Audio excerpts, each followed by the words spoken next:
குளத்துலையோ நீர்நிலைகளோ எங்கேயோ நம்ம ஸ்விம் பண்ண போனோம்னா நம்ம கற்றுக்கிட்டோம்னா இதை வந்து நம்ம கான்ஃபிடெண்ட்டாக போய் ஸ்விம் பண்ணலாம். ஏன்னா நம்மளே நம்ம காப்பாற்றிக்கக்கூடிய அவசியம் வந்து இதில் கட்டாயம்.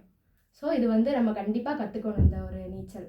சரி, நீச்சல் அப்படின்னு சொல்லும்போது இதில் அந்த ஒரு வகை மட்டும்தான் இருக்கா? இதில் எத்தனை டைப்ஸ் ஆஃப் அதாவது எத்தனை வெரைட்டி இருக்குது?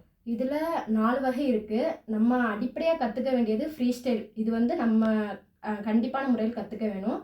இது போக back stroke, breast stroke, free style இது வந்து நம்ம காம்படிஷன் லெவலில் நம்ம கற்றுக்கக்கூடியது. இப்போது நீங்கள் சொன்னீங்க 4 டைப்ஸ் இருக்குன்னு சொன்னீங்க இல்லையா?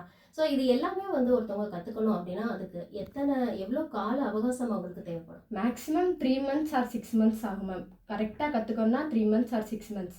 ஃப்ரீ ஸ்டைல்னால் நம்ம 15 daysலேயே கற்றுக்கலாம். எல்லாருமே சின்ன பிள்ளைங்களோ பெரியவங்களோ எல்லாருமே 15 daysலேயே கற்றுக்கலாம். சரி, இதில் 6 மாத காலம் மட்டுமே போதுமா?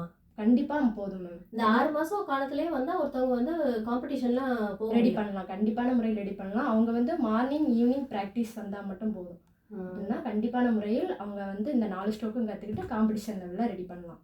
இந்த உள்நீச்சல் அப்படின்னு சொல்கிறாங்களே, அது இப்போ நீங்கள் சொல்கிறதுல எந்த டைப்பில் வரும்? உள்நீச்சல் வந்து எல்லா டைப்லேயுமே வரும். அது வந்து மெயின் பாயிண்ட் கிடையாது.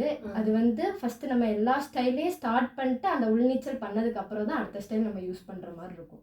சரி, இப்போது நீங்கள் வந்து எந்த வயசுலேருந்து எந்த வயதினருக்கு நீங்கள் சொல்லிக் கொடுக்குறீங்க? நான் அபோவ் 5 yearsலேருந்தே சொல்லி கொடுத்துட்ருக்கேன். ஸ்டூடெண்ட்ஸ்க்கும் தனியாக மார்னிங் சொல்லி கொடுக்குறோம், உமன்ஸ்க்கு தனியாக சொல்லி கொடுக்குறோம். அப்புறம் மறுபடியும் அதை அகெயின் ஸ்டூடெண்ட்ஸ்க்கும் சொல்லி கொடுத்துட்ருக்கோம்.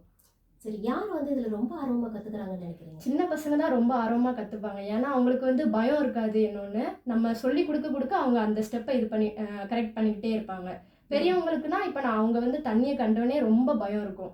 ஐயோ நம்ம பண்ணிடுவோமா பண்ண மாட்டோமா அப்படின்னு ரொம்ப பயம் இருக்கும். ஆனால் அந்த சின்ன பசங்களுக்கு அந்த ஒரு ஆர்வம் இருக்கும். ஐயோ கற்றுக்கணும். இன்னொரு பையன் கிட்டே இருக்கும்போது ஐயோ அவனோட நம்ம நல்லா கற்றுக்கணும் அப்படின்னு ஒரு ஆர்வமே அவங்களுக்கு ரொம்ப மோட்டிவேட்டாக இருக்கும்.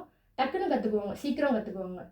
ஏன்னா குழந்தைகளுக்கு நான் சொன்னேன் இல்லையா ஆரம்பத்திலே, நம்ம ஒரு சின்ன குழாயில் விழுகிற தண்ணியை கூட நம்ம வந்து எப்படியாவது அந்த குட்டி குழந்தையா இருக்கும்போது எப்படியாவது தத்தியாவது போய் அந்த தண்ணியில் போய் விளையாடுவோம். ஸோ அதனால நினைக்கிறீங்களா அந்த தண்ணியில் பார்த்த உடனே வந்து அதில் அவ்வளோ ஆர்வமாக கற்றுக்கிறதுக்கு காரணம்? கண்டிப்பாக அவங்களுக்கு வந்து தண்ணி ஃபஸ்ட்டு அது எப்படி இருக்கோ என்ன ஏதுன்னு ஒன்றுமே தெரியாது.